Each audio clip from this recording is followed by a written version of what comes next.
Hello everyone. How are you? I hope everyone is having a wonderful day. Welcome to my channel, The Last of Us 24, and new video your favorite series, The Last of Us. The second episode of HBO's The Last of Us adaptation ends with a scene fans of the game knew was inevitable.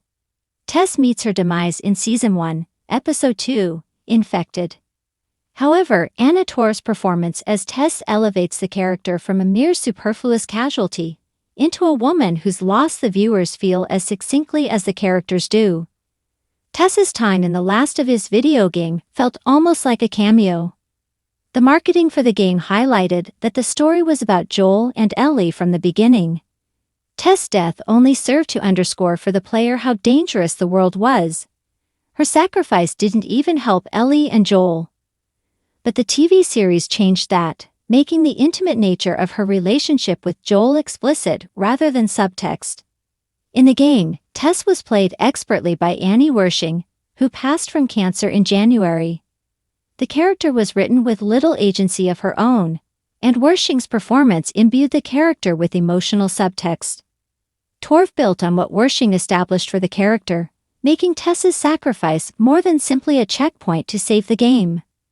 The Last of Us Tess Servopoulos is more interesting because of Anna Torv.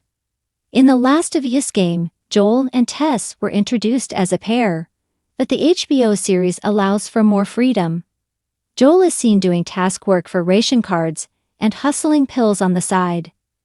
Tess is tied up and being tortured by some crooked schmo named Robert.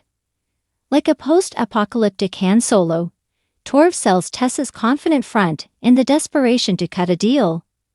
Conversely, the game's Tess is the one who tortures Robert with Joel's help before eventually killing him in cold blood. It's a scene meant to suggest a tendency to impulsive anger, making her later infection-induced rage less obvious to the player. Torv doesn't need that shading. Her Tess is as cool as a pre-2003 cucumber, even after surviving a terrorist bombing that may have inadvertently saved her life. The Last of Us part I made Tess the driving force to link up Joel and Ellie via the weapons cache Robert cheated them out of.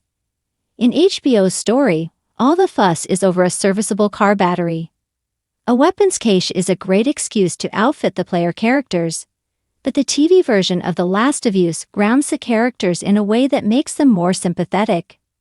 Rather than pushing Joel and Ellie to get to the Fireflies because she thinks the cure is a way out for her, Tess convinces herself a world that hasn't entirely gone to hell might be a cause worth dying for. The game's Tess was not a character players would have wanted to survive instead of Joel. In the show, it's at least an interesting idea. Tess was played expertly by Annie Wershing in the game, but the character was written with little agency of her own. Joel's unspoken guilt drove him through the story until Ellie won him over. In the series, Tess dies in order to give the world a cure, which adds even more layers of complexity to Joel's future choices. HBO's The Last of Us tricked viewers with Anna Torv's casting, and may not be done.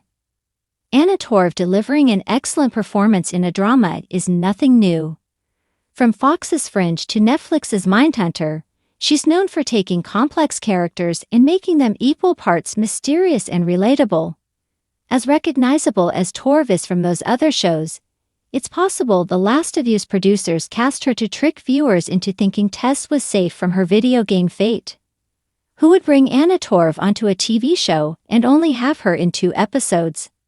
When Tess meets her end, viewers not spoiled by the game might have lost their current favorite character.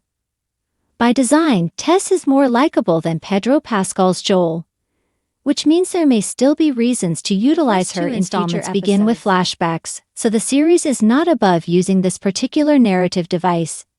It's possible that the series will illuminate more of Joel's past in between the death of his daughter Sarah and when the series began. Rather than Joel telling Ellie about something Tess taught him or something they survived, the series can just show it. Torv's Tess is like Wershing's in that both are kinder to Ellie than Joel. Joel can draw on his memories as a father and from surviving alongside Tess as he learns to better relate to Ellie. This would also keep Tess integral to both characters' stories, rather than the video game treating her like connective tissue nearly forgotten after 15 or so hours of gameplay. It does seem silly to cast an actor like Anna Torv for such a short turn on a series. Yet if that's what The Last of Us producers did, it was a genius move. Her skill as an actor helped viewers care about Tess in a way that made her character more important to the story. TV viewers don't have to do a lot of work to relate to how strongly Joel and Ellie will feel Tess' absence.